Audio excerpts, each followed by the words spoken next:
They didn't even try to hide it, the look they exchanged when I said I'd like to travel alone.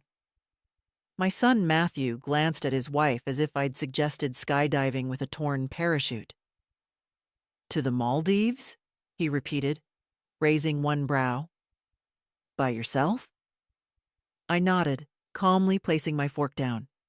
Yes, I've always wanted to see them. White sand, turquoise water. I even looked up the weather.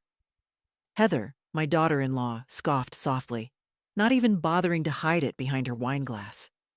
You're 73, Nora. I know how old I am, dear, I said, letting the smile rest politely on my lips. I'd worn that smile for years. At church socials, at Matthew's graduations, when Heather handed me store-bought cranberry sauce each Thanksgiving.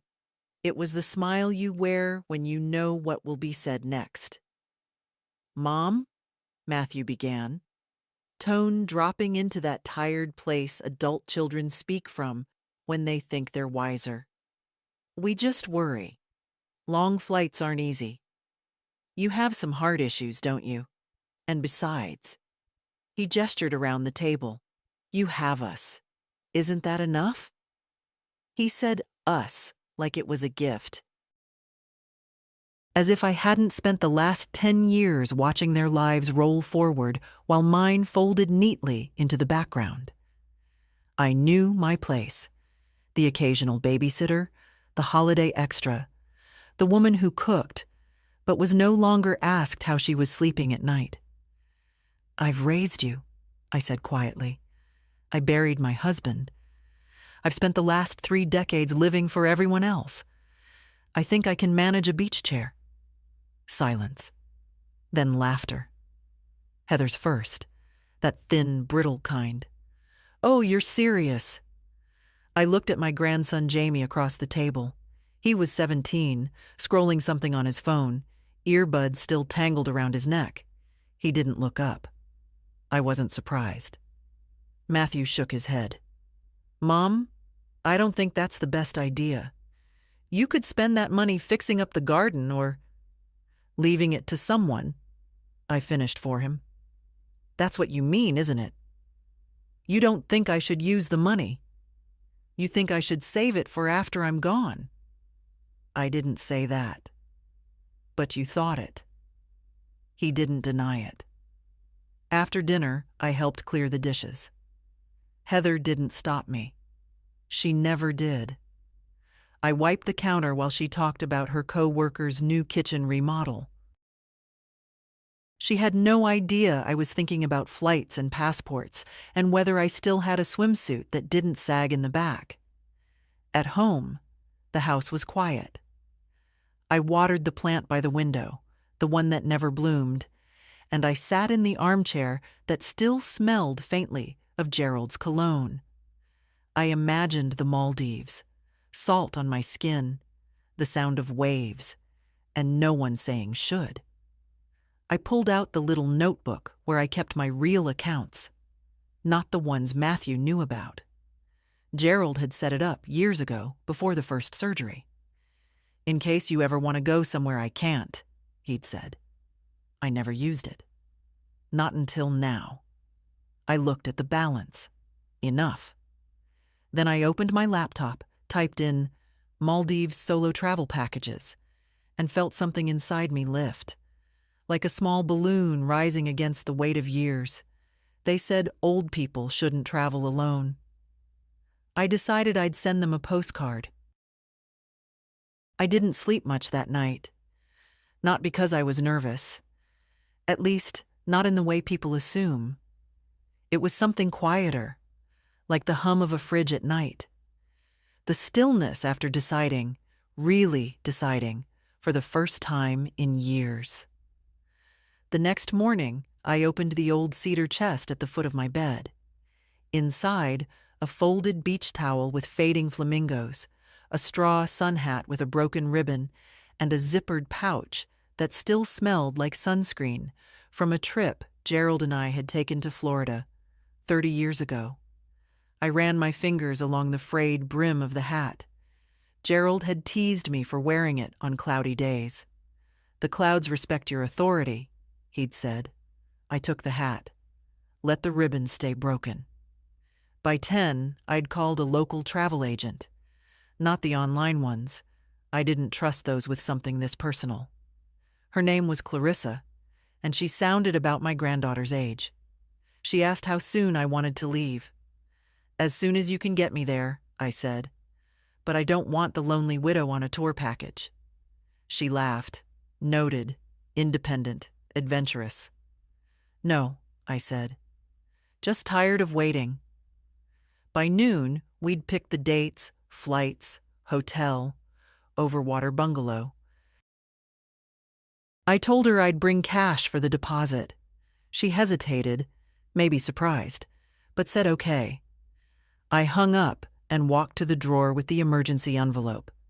I'd added to it every month, even when nobody was looking, especially then. There was satisfaction in peeling off the band of 20s, in counting out something that was only mine. The bank teller didn't blink when I withdrew the rest. Maybe it wasn't so unusual these days, a woman like me taking back her choices. Still, I asked for small bills, just to feel the weight of it. That afternoon, I sat at the kitchen table with a yellow legal pad and made a list. To pack, passport, check, travel insurance papers, swimsuit, buy new one, sunblock, at least SPF 50, good book, not about grief. Gerald's ring, for my necklace. The ring sat in the sugar bowl. That's where I kept it. I wasn't sentimental. Not in the way my daughter-in-law pretended to be with her Pinterest boards. But I liked knowing it was near the coffee. I slipped it onto a thin silver chain and fastened it around my neck. Then I opened my closet. The clothes told a story I wasn't proud of. Cotton pants, sensible shoes, blouses that said, "I'm still useful." I found one summer dress I hadn't worn in years. Soft blue, cap sleeves. It didn't zip all the way, but it would. Later, I walked to the pharmacy to buy a new swimsuit. The young girl behind the counter didn't say a word, didn't ask if it was a gift. I appreciated that more than she'll ever know. At home, I made tea and sat by the window. The neighborhood kids were riding bikes. Someone had left their sprinklers on, and I watched the arcs of water glitter in the sun. Heather called around 5. "We were talking," she said. "Maybe we could plan a little trip together sometime. You, me, the kids." "Where to?" She hesitated. "Branson? Or a riverboat cruise? Something calmer. Safer." Safer. I thanked her. I didn't mention that my tickets were booked, or that I'd bought a swimsuit with a plunging neckline. "Let us know before you do anything drastic, okay?" she added. I smiled. "Of course, dear." That night, I folded each item carefully into my suitcase. Not the big one, just a medium roller. One that said, "I'm not running away. I'm traveling light." When I zipped it shut, something clicked inside me, like a door that had been stuck for years. I left the ticket printouts on the dresser. I knew exactly what I was doing. And this time, I wasn't asking anyone's permission. At the airport, I almost turned around. Not because I was afraid, not in the trembling, helpless way people imagine women my age to be, but because the first thing I saw after check-in was a young couple arguing in line. The woman was crying over a missed connection. The man yelled at the gate agent. People stared, shuffled their bags, checked their watches, and I thought, what am I doing here? I stood quietly, clutching my passport like it might fly away if I loosened my grip. A TSA officer motioned me forward. I nodded, polite. Always polite. Gerald used to joke that I could get through customs in North Korea just by smiling. The officer asked me to take off my shoes. I bent slowly. No one offered to help. I liked that. I didn't want help, just space. Security was a blur of trays and beeping machines. I held onto my carry-on like a child holds a toy. For comfort, not need. At the gate, I found a seat near the windows. Outside, the tarmac shimmered in the heat. Planes moved like giant beasts, slow, inevitable. My flight didn't leave for another hour. I took out a book, but the words blurred. Instead, I watched the people around me. A girl in leggings with a coffee bigger than her purse. A man talking too loudly into his headset. An elderly couple, older than me, sharing a bag of pretzels. She fed him one at a time. I looked away. Not because I was lonely, because I remembered what it felt like to be part of a we. The boarding call came sooner than expected. I stood up, rolled my suitcase forward, and handed over my ticket. "Enjoy your flight, ma'am," the attendant said. Ma'am. I wanted to say, I'm not fragile, but then maybe I was, just not in the way she thought. Inside the plane, I found my seat, 27A by the window. The man next to me was already asleep, mouth open. I didn't mind. He smelled like aftershave and hard candy. Not unpleasant. I looked out as the plane began to taxi. The wheels bumped. The cabin dimmed. And then, the lift. That moment when the ground lets go and the sky accepts you. I hadn't flown since Gerald and I went to Arizona 15 years ago. Back then, we held hands during takeoff. I reached for his hand again, instinct, memory, but found only my armrest. I didn't cry. Instead, I whispered, "We're flying, Jerry, just like you promised." The flight was long. 10 hours to Doha, then another stretch to Malay. The meals were forgettable. The turbulence was not. But I breathed through it, counting to 10, the way Gerald used to when I panicked about thunder. At the layover, I found a small cafe and bought a sandwich I didn't finish. The airport smelled like spices and metal. I sat near a woman in a hijab, her baby sleeping in a sling. She smiled at me. I smiled back. We didn't speak. We didn't need to. The final flight was short. A puddle jumper over water so blue it looked fake.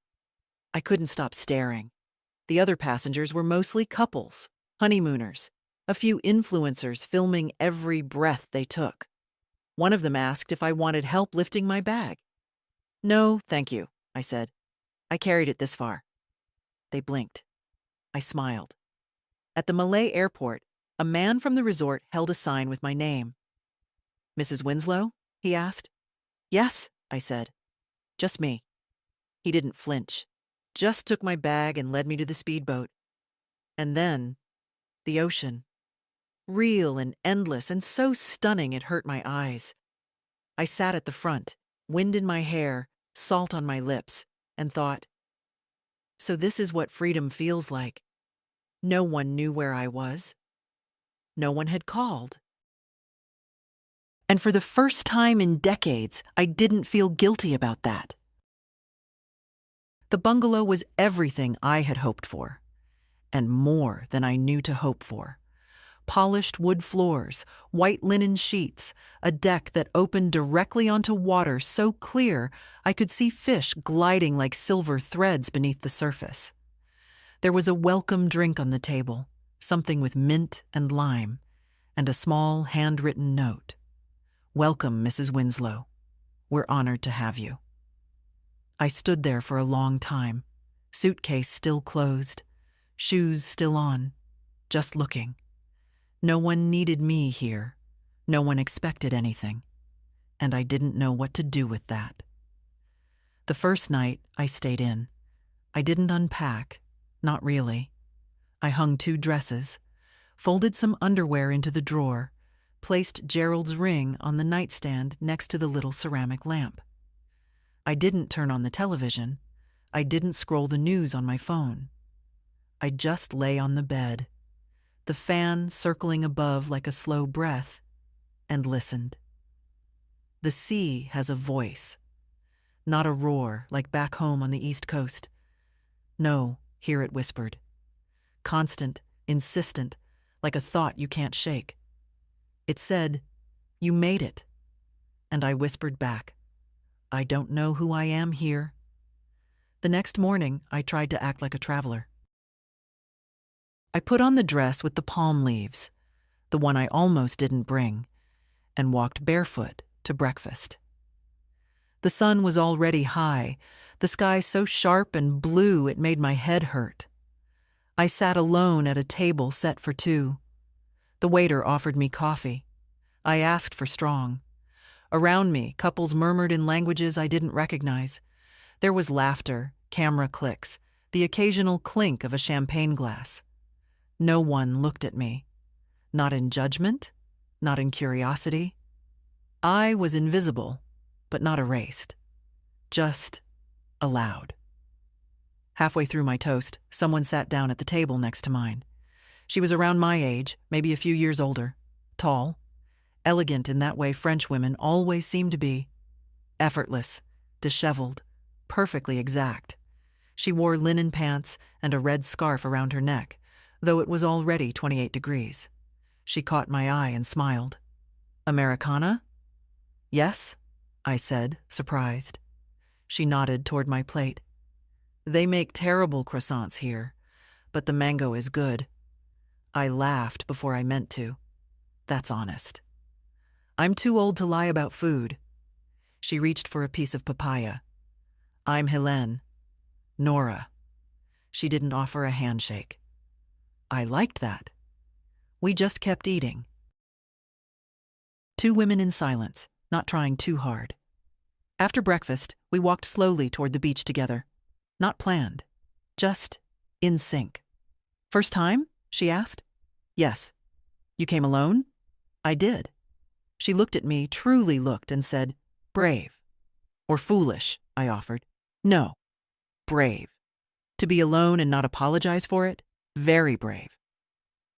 We found two lounge chairs under a palm tree and sat, facing the sea. She lit a cigarette. I didn't protest. She exhaled. "My husband used to say women disappear after 60. I said, good, let them.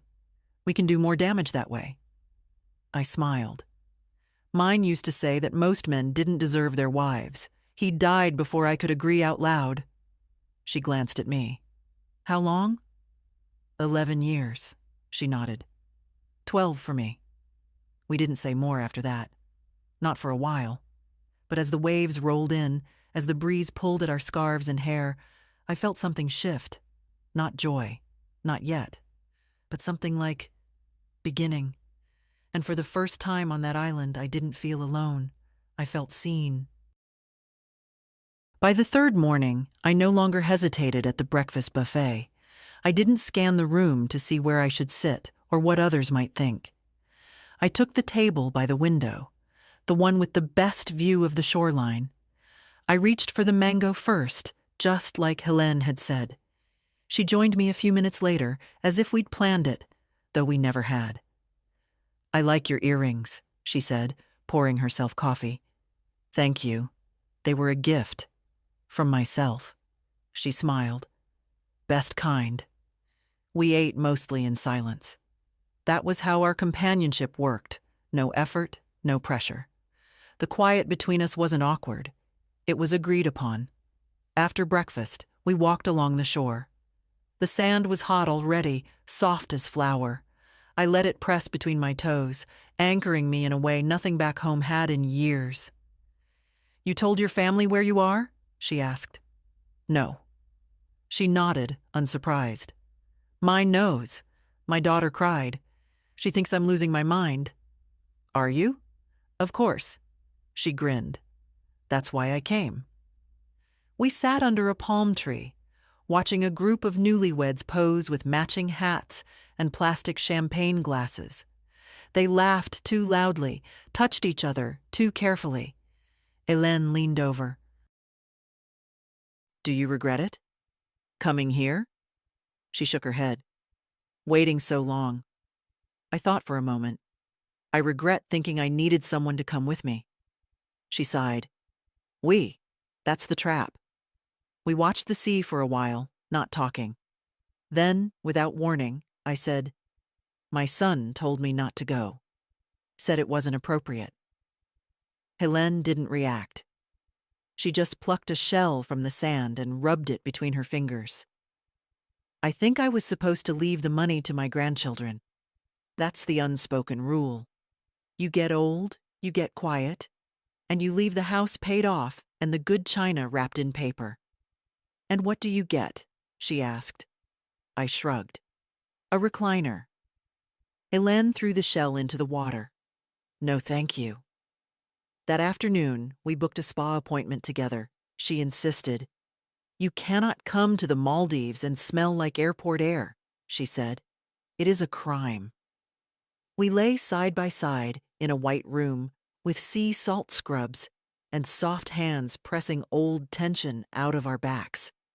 I nearly cried from the tenderness of it, not the treatment, the fact that someone touched me without asking for anything in return. Afterward, I looked in the mirror and saw my face flushed, soft, almost bright. Helene stood beside me adjusting her scarf. "You look younger." "I feel awake." We walked back in the twilight. The air smelled like fruit and salt. I asked her if she'd always been this fearless. "Not always," she said. "But after 65, I decided I would stop asking for permission. My husband died, and the world forgot about me. I decided to remind it." At the door to my bungalow, we paused. "Tomorrow," she said, "you come with me on the reef boat. We will see fish. You will scream a little. Then you will feel alive." "I don't know if I—" "Too late," she said, waving her hand. "You already said yes." Inside, I lay on the bed without turning on the lights. Outside, the sea breathed in and out. I didn't feel lost. I felt claimed. That night, I wrote a letter I never meant to send. The resort provided stationery. Cream-colored paper with a faint watermark of palm leaves. I sat at the small desk facing the lagoon, the sound of the tide tapping at the stilts beneath my bungalow. I wrote "Dear Matthew" and stopped. It looked wrong, too formal, too distant. So I crossed it out and wrote, "My son." Then I sat there, pen in hand, not knowing where to begin. Maybe with "I forgive you." But that wasn't true. Not yet. Maybe with "You hurt me." But that sounded like accusation, and I was tired of that tone. So I began simply. "You once told me that old people shouldn't travel alone, that the world isn't safe anymore. You said it like a warning, but I think it was a command. Stay still, stay quiet, stay useful." The ink bled a little as I wrote. I hadn't used a real pen in months. Bills and birthdays had turned everything into texts and screens. I kept writing. "I want you to know that I'm safe. Safer than I've felt in years. Nobody here calls me mom or grandma. Nobody tells me to rest. I eat when I want. Sleep when I want. I swim. I laugh. I don't apologize for either." I paused. The sea was glowing faintly, lit from beneath by the moon. Fish darted through the water like streaks of silver lightning. I remembered how Matthew, as a boy, used to run barefoot through the yard after summer rain, chasing fireflies with a jar. I wondered when he'd stopped seeing wonder as something worth chasing. "You think you protected me by keeping me close. But really, you just made me small. You did it out of love, I know that. But love can shrink a person if it's built from fear." I hesitated, then wrote one more line. "I hope someday you love me enough to let me be free." I folded the letter, slid it into the drawer, and left it there. It wasn't meant for the post. Maybe it was meant for me. Proof that I could still say what I meant, even if nobody ever read it. In the morning, Helene knocked on my door, bright as the sun itself. She wore a wide-brimmed hat and carried 2 towels.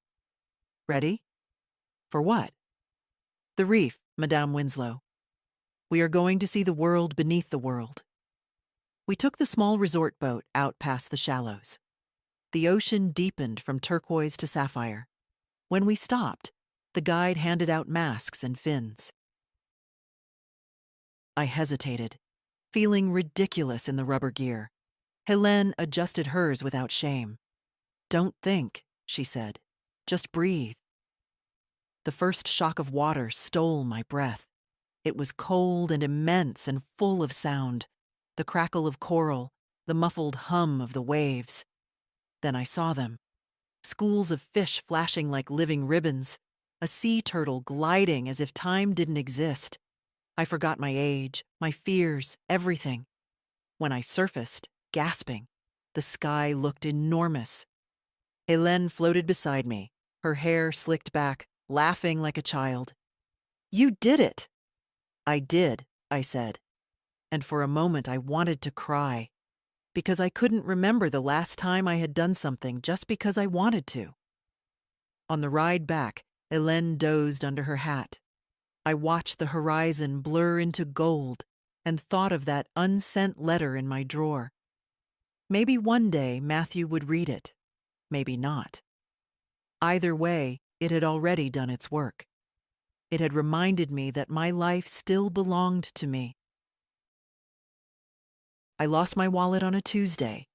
It happened sometime between breakfast and the walk back to my bungalow, somewhere along the boardwalk, or maybe by the little souvenir stand where I'd pause to admire a bracelet made of blue glass beads.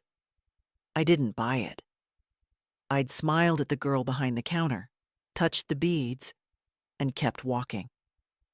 I remember that clearly.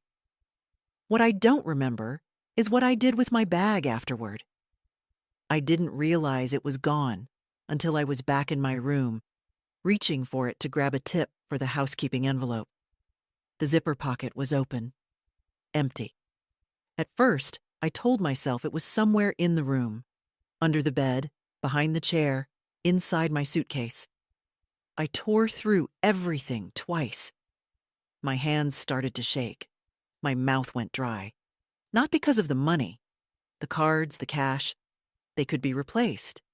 But my ID was in there. My hotel key card. The little note with my flight details scribbled in my own handwriting. My name. My direction. Gone.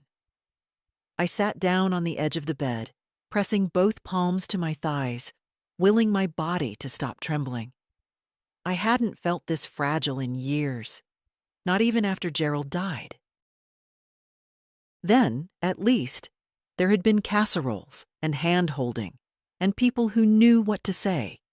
Here, there was only me, and the sound of the sea, indifferent. I went to the front desk. The young man there was named Asif. His name tag was slightly crooked, and he looked barely old enough to rent a car. "I lost my wallet," I said. He blinked. "Oh. When did you see it last?" "If I knew that," I said gently, "I wouldn't be here." He flushed. "Right. Of course. Let me check with Lost and Found." He disappeared behind a door. Helene appeared beside me, as if summoned by the gods of timing and old friendship. "Something wrong?" I hesitated. Saying it out loud felt like failure, like admitting I wasn't capable, that I shouldn't have come here alone after all. "I lost my wallet," I said. She nodded once, no surprise in her face. "Well, that happens." "That happens?" "Oui. It happened to me in Rome, and in Bangkok. I once left a purse in a taxi in Madrid. It is the price we pay for moving through the world with wonder. It was foolish. It was human." Asif returned. "Not turned in yet. But we'll search the grounds. In the meantime, we can replace your room key and flag your account." "You'll be fine, Mrs. Winslow." "Thank you." He smiled. "Don't worry. It's happened before. I went back to the bungalow and sat on the porch. Helene brought tea without asking. We drank in silence for a while. "You know," she said finally, "I'm proud of you. For losing my wallet? For asking for help." That stopped me.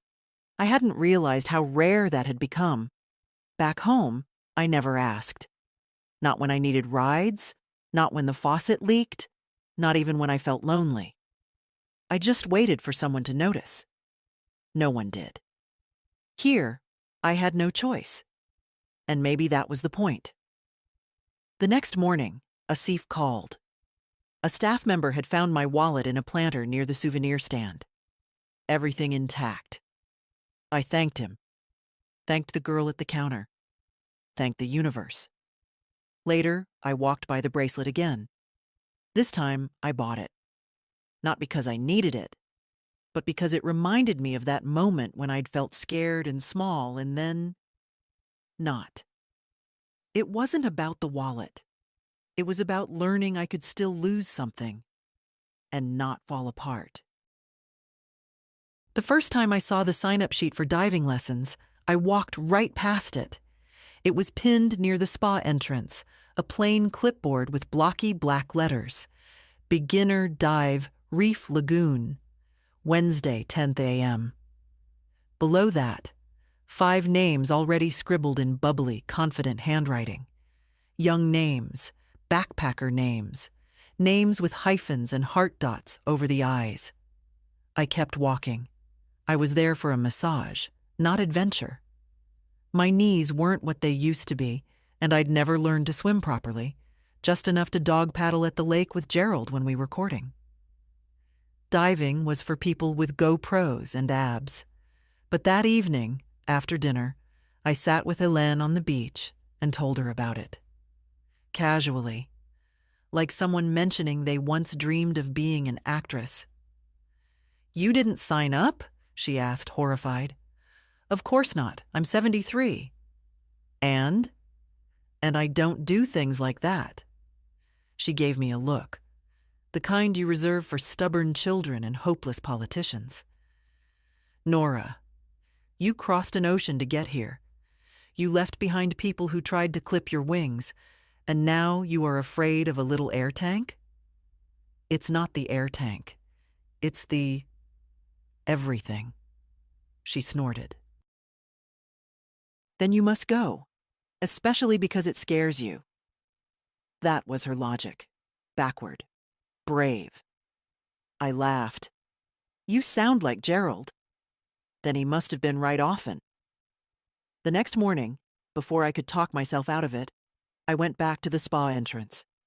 The list was still there. 2 more names had been added. I signed mine at the bottom.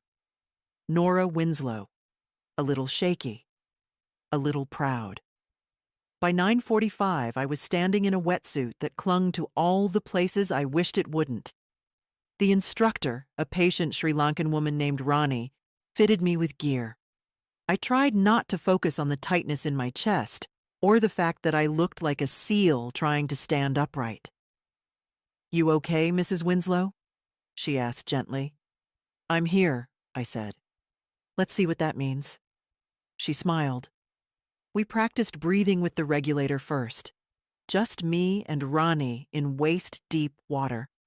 I panicked the first time I went under, instincts screaming, "You're not supposed to breathe down here." But she stayed close, nodding, gesturing slowly. Inhale, exhale, through the mouth. Slow. After 20 minutes, I stopped flinching.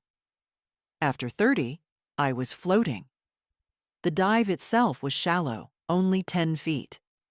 We went as a small group, 3 couples and me. The boat rocked gently. They laughed and posed for photos. I stayed near the edge, trying not to look like a grandmother chaperoning prom. When it was my turn to go down, Ronnie gave me a thumbs up. And I jumped. The silence struck first. It wasn't really silent. There were sounds, tiny pops and echoes. But it was otherworldly, like being inside a heartbeat. And then I saw it. Coral in colors I didn't know names for. Fish in shapes that belonged in stories. A stingray gliding beneath us, elegant and ancient. Ronnie held onto my wrist, guiding me slowly. Her eyes behind the mask were calm, kind. At one point I looked up. The surface was just a shimmer above. Light rippled through the water like soft curtains. I was in a cathedral of color and movement, and I was not afraid. When we surfaced, I pulled off my mask and laughed. Salt water on my tongue, hair plastered back, every muscle shaking. But not from fear, from joy. "You did amazing," Ronnie said. "I did it," I whispered. Back on land, I sat on the dock with a towel around my shoulders. The couples left quickly, eager to post their photos. I stayed, watched the water, remembered how small I'd felt a week ago. Now I felt small in a different way. Not invisible, just part of something bigger. Later that evening, Helene met me at dinner. She took one look at my face and clapped her hands. "I knew it," she said. "You have reef eyes." Reef eyes? The look people get when they've been somewhere deeper than they thought they could go. I touched my necklace, where Gerald's ring rested just above my collarbone. He would have been proud. I knew that. Not because I was brave, but because I'd finally remembered how to breathe. The girl at the bar couldn't have been more than 23, maybe 25 if I gave her the benefit of doubt. She wore her hair in a bun that kept coming loose, and her uniform polo was a size too big. Her name tag read Mina. I'd come in for a late tea. The restaurant was already setting up for dinner. White tablecloths, soft music humming like a memory. I sat at the edge of the patio, half in shadow, watching the sun lower itself into the water like a coin into a wishing well. Mina approached with a warm smile. "Chamomile, right?" I blinked. "You remember? You always ask for it, with honey and no lemon." She brought the cup with both hands, gently, like it was precious. "Most people stop seeing you after 70. Mina didn't. That already made her special." She lingered after placing the cup down. "Can I ask you something?" I nodded. "Are you here alone?" I smiled. "I am." Her eyes widened slightly, then she bit her lip. "Sorry, I don't mean to be rude. It's just rare." "It is," I said simply, "but not wrong." "No," she said quickly. "No, not wrong, just different." She was trying to find the right words. I let her. I remembered being that age, too unsure of my own voice to risk saying the wrong thing. "I think it's amazing," she said finally. "I don't know anyone who would do that. Especially not—" She stopped herself, embarrassed. "I mean, not older people. Sorry." I laughed. "It's all right, Mina. You're not the first to be surprised. I just think it's brave and kind of beautiful." I stirred my tea, watching the honey disappear. It didn't feel brave. It felt like the only way to breathe. She tilted her head. "Did they try to stop you?" "They didn't think I should come," I said. "That I should stay home. Be safe. Be quiet. Be useful." Mina nodded slowly. "My grandmother's the same. She raised me. And now she just exists in the same house. Doesn't go anywhere. My mom says she's too fragile, but she used to be fierce. I miss that version of her." "She's still in there," I said. "Sometimes she just needs permission." Mina smiled faintly. "Maybe." She lingered for a moment longer, then said, "Do you want dinner here tonight or room service?" "Here," I said. "I want to watch the sea fall asleep." She laughed. That's a pretty way to put it. After she left, I sat alone with my tea and my thoughts. The sky deepened into shades of orange and indigo. Somewhere across the patio, a couple toasted their anniversary. Waiters moved like dancers, quiet and deliberate. And I felt not just content, but present. Later, as I was leaving, Mina slipped something into my hand, a small piece of paper folded twice. I waited until I got back to my bungalow to open it. I hope I grow up like you someday. Not afraid to take my own trip.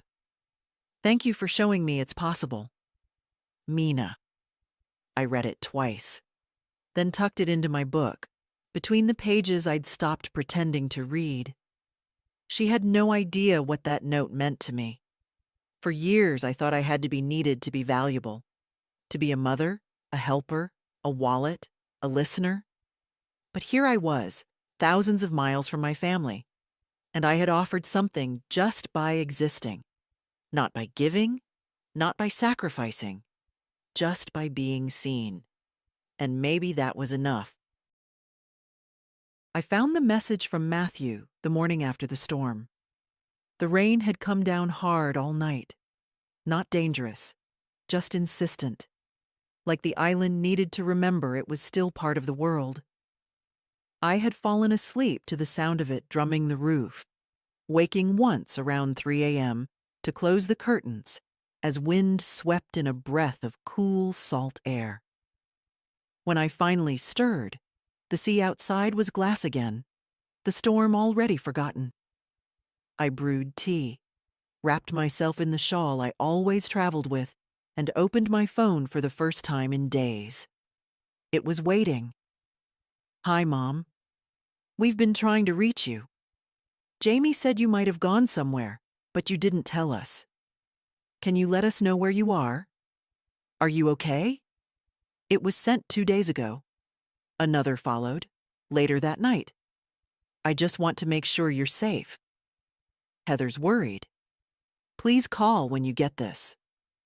I sat with the phone in my lap, blinking at the screen. A strange mixture of something warm and something bitter bloomed in my chest. They noticed. Eventually. I didn't answer right away. Not out of spite, but because I didn't know what I wanted to say. The words hovered behind my ribs like birds waiting for permission to fly. Are you safe? Yes. Safer than I've been in years. Are you okay? I'm more than okay.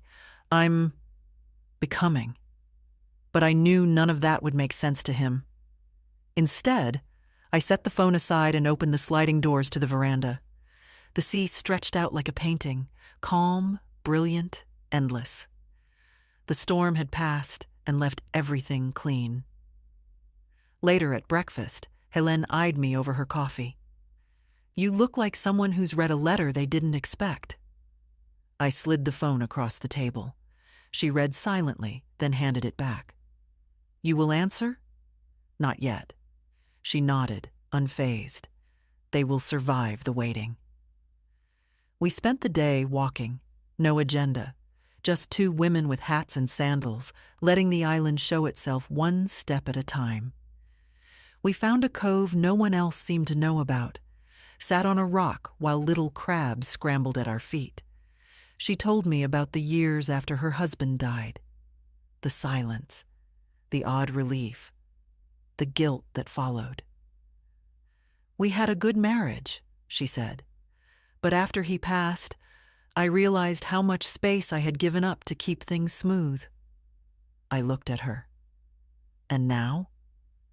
Now I live in my own outline, she said. Finally. That night, back in my bungalow, I sat down again with my phone. I typed slowly. I'm safe, Matthew. I'm somewhere beautiful.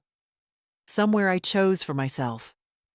You don't have to worry, not because I need protection, but because I'm not lost. I hovered over the send button, then deleted it. Instead, I took out the resort stationery again. I hope this trip teaches you something. Not just about me, but about what it means to trust that the people you love can choose what's best for themselves. I didn't leave you behind. I walked toward myself. And I'm still walking. I folded the note and placed it next to the one I'd written earlier in the week. Unsent, but written. Sometimes that's enough. Sometimes saying something, even to yourself, is the beginning of becoming someone new. I chose the table closest to the water, even though the staff warned me the breeze might be stronger there. That's the point, I said. Let it blow. The table was set for one. White napkin, polished silver, a small candle flickering against the soft wind. Behind me, other guests clinked glasses, laughed, posed for photos against the twilight. I didn't feel out of place. I felt exactly where I was supposed to be. The waiter, a quiet, kind-eyed man named Thomas, brought over the menu and a smile. "Anything special tonight, Mrs. Winslow?" "Surprise me." He nodded approvingly. "I like that." The sun was just beginning to sink into the ocean. The sky went through its parade of colors: soft rose, bruised violet, then that last brush of gold that makes everything look like a memory. I was sipping my wine when I noticed the man at the next table. Older, alone, white shirt, sleeves rolled. He wore a simple silver wedding band that caught the light when he reached for his glass. His face was sun-lined, his hair almost entirely gray, and he had the stillness of someone who'd waded through many things. We didn't speak at first. Just a nod, a polite acknowledgement. I returned it and turned back to the sea. But after a while, he leaned slightly toward me and said, "It's something, isn't it? The way the sun gives the water back." I smiled. "I suppose it's teaching us how to do the same." He chuckled. "That's more poetic than I expected to hear tonight." "Old women are full of surprises." He raised his glass. "As are old men." His name was Peter, from Devon originally, though he lived in New Zealand now. He'd come to the Maldives with his wife 3 years ago, their last big trip before she passed. "Pancreatic," he said simply. "Quick," which is a strange thing to be grateful for. I understand. We didn't dig into grief. It was just there, like a third person at the table. Not unwelcome, not dramatic. Just part of the conversation, even when it wasn't spoken. He told me about the book he was reading. I told him about Hélène and her terrible French jokes. We shared stories like postcards. Short, sincere, stamped with truth. "Do your children know where you are?" he asked gently. I nodded. Now they do. "And?" "They're not used to the idea of me choosing things." He looked at me. "And you?" "I'm learning not to ask permission." Peter smiled. "Took me until 70 to learn that. After all those years being reliable, predictable. What changed?" My wife looked me in the eye one day and said, "Peter, if you don't start saying what you want, one day you'll forget how." I looked down at my hands. I think I already had. The food came, fresh, fragrant. We ate slowly, letting the silence stretch between stories. Before dessert, he asked, "Do you mind if I join you? I hate eating alone." "You're not," I said, gesturing to the space between us. "You just didn't realize we were already at the same table." He moved over. We shared the chocolate mousse. There was no flirtation, no pretense, just the comfort of being seen without obligation. I hadn't felt that in years. When the evening wound down, he stood and offered me a hand. "I'm going to walk the beach. Would you like to come?" "No," I said, not unkindly. "Tonight, I'd like to sit with what I've already gathered." He understood. We didn't exchange numbers, didn't promise to see each other again, and that was fine. Some people are meant to show up for a moment and hold a little space beside you, not to fill it, just to remind you it's yours. I sat long after he left, watching the candle flicker low. The sea kept breathing. The stars came out, shy and perfect. And I whispered to the dark, "Thank you." Not to anyone in particular, just to the night itself, for letting me remember how to be still and how to be whole. The bracelet came in a small velvet pouch left on the wooden bench outside my bungalow door. At first, I thought it might have been a mistake, a guest's souvenir delivered to the wrong room. But then I saw the note, written in Helene's unmistakable cursive, sharp and elegant like her voice. For the next chapter, you'll know when to wear it. H. Inside the pouch was a bracelet made of sea glass beads, the same milky blue as the ocean at sunrise. Not perfect beads, each one shaped a little differently, like softened edges of old pain. The clasp was silver, understated. Sure. I held it in my palm for a long time before fastening it around my wrist. She was gone. I found out at breakfast. The hostess told me Hélène had checked out that morning, taken the early boat to the airport. No fanfare, no goodbyes, just a quiet exit, as if she'd never been there. But she had. Oh, she had. I felt her absence like a missing beat in a favorite song. That afternoon, I sat on the porch and watched the horizon without moving. Not sad, not exactly. Just heavier. The way you feel when you realize someone gave you something you didn't know you needed, and now you have to carry it forward. The bracelet warmed against my skin. A staff member came by later with a folded message, a note Hélène had left at the front desk. "Nora, I think we only get so many awakenings in one life. The rest of the time we just manage. But this place, this time, was one of mine. Because I met you. You reminded me of something I was starting to forget. That women our age are not past anything. We are just arriving. I am going back to a life I've chosen. A small apartment, a cat that ignores me, some dear friends, and a balcony with wind. Come visit. Or don't, but leave. Je t'embrasse. Hélène." I read it 3 times, folded it, pressed it to my chest, and then I cried. Not for the loss, but for the wonder of it. For the gift of having known someone who saw me fully, quickly, without agenda. Later that night, I sat down and wrote 2 postcards. One to Hélène. No address, just Marseille, and the hope that her post office knew the rest. I wrote only, "The bracelet fits perfectly. Thank you for reminding me I still have places to be." The second was for myself. Yes, for myself. I addressed it to my home back in Vermont, to my quiet mailbox beneath the pine tree.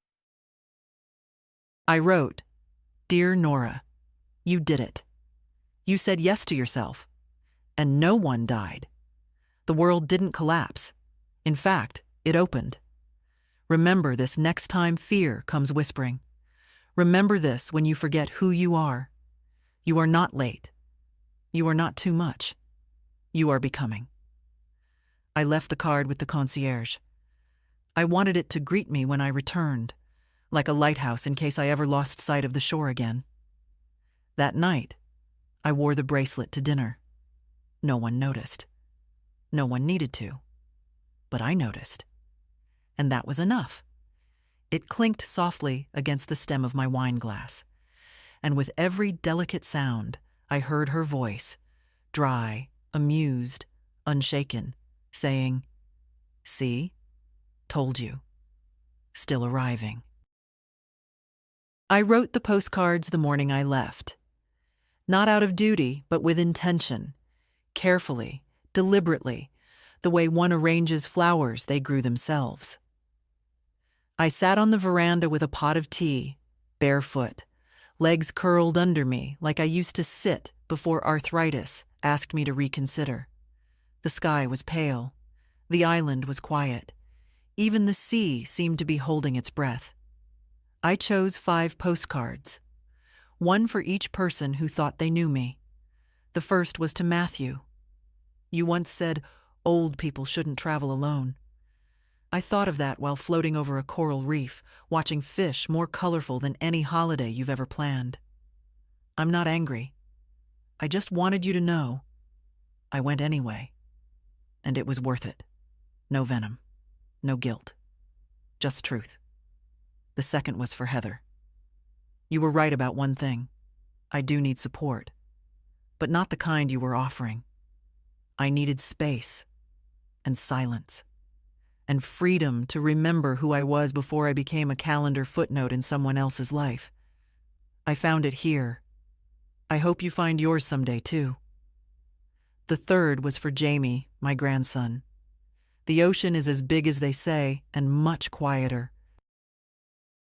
I thought of you while watching the sunset, the way you used to chase light in the backyard, barefoot and fearless.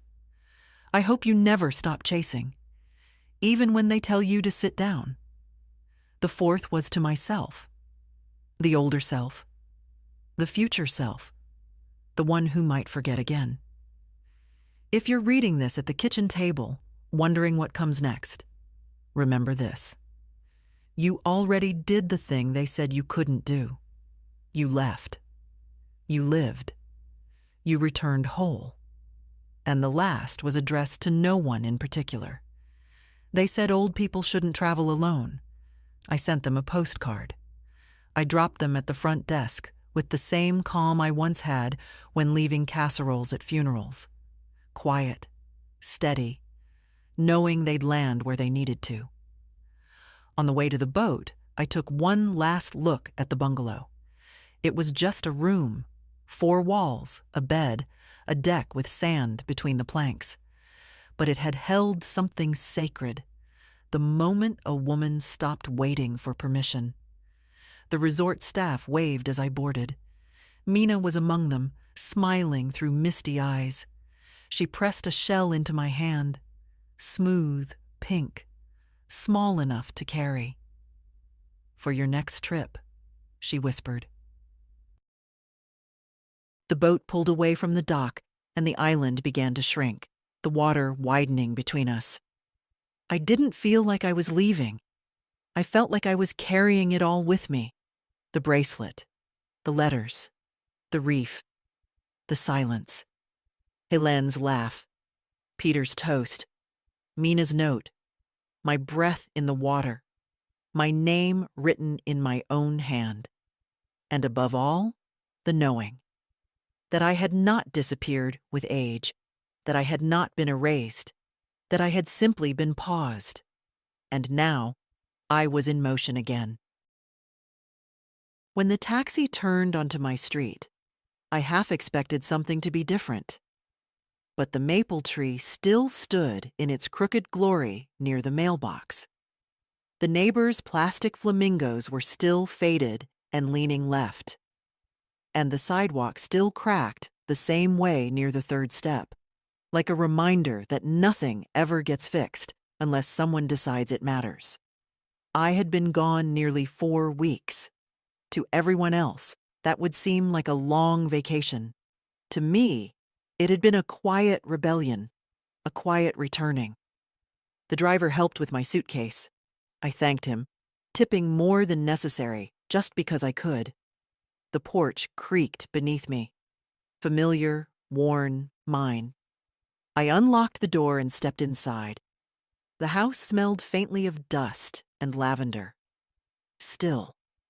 The scent of a life paused. I left my shoes by the door, ran a hand along the hallway as I passed through it, touching the walls like I might miss them otherwise. Nothing had moved. Everything had. I walked into the kitchen and saw the note I'd taped to the fridge before I left. Just in case. Gone away for a while? Don't worry. I hadn't specified where. I hadn't needed to. That wasn't the kind of note you leave for someone else. It was for me. I took it down, folded it neatly, slid it into the drawer with the spare keys and rubber bands that had long lost their stretch. The kettle still worked. I made tea. Same mug, same chair. But I was not the same. My body knew it. The way I stood now, straighter. The way I took up space without apology. The way I let silence fill the room, not rush to cover it. That night, I unpacked slowly. I hung the blue dress, the one I wore the night Hélène gave me the bracelet. I placed the sea glass beads on the nightstand. I didn't need to wear them to remember anymore. I just needed to see them. I opened the book I'd been pretending to read for months and tucked Mina's note into the middle. A marker for the moment someone younger saw something brave in me. Not as nostalgia, but as a future they could want. The next morning, I walked to the mailbox in my slippers and found the postcard I'd sent myself. I stood there on the porch, reading my own handwriting in the soft morning light. You already did the thing they said you couldn't do. You left. You lived. You returned whole. I laughed. Out loud. The sound surprised me. Round and real. I tucked the postcard onto the fridge under a magnet shaped like a pear. Let it be seen. Let it live where the milk list and dentist reminder once ruled. That afternoon, I cleaned the kitchen. Not because it was messy. Because I wanted to mark the beginning of something new. The way people do when spring comes after a long winter. I threw out the half-eaten box of crackers no one ever liked. I tossed the expired vitamins, the 4 emergencies frozen meals.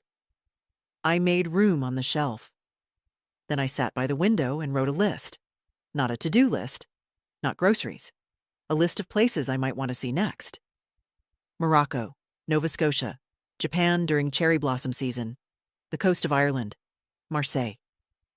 I paused at that last one, smiled.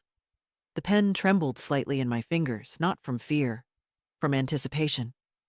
By evening, I was tired, but it was a good tired. The kind that comes not from surviving a day, but from stepping fully into it. I made a small dinner. I lit a candle. I poured myself a glass of wine and raised it toward the empty seat across the table. To her, I whispered. The woman I almost didn't become. And I drank. Not because I was lonely, but because I was home. It wasn't dramatic, how the change settled in. No grand declarations, no sudden epiphanies. Just a quiet unfolding. I noticed it first at the grocery store, of all places. A woman in line ahead of me was fumbling with her card, apologizing to the cashier, cheeks flushed. Behind her, a man sighed loud enough to be cruel.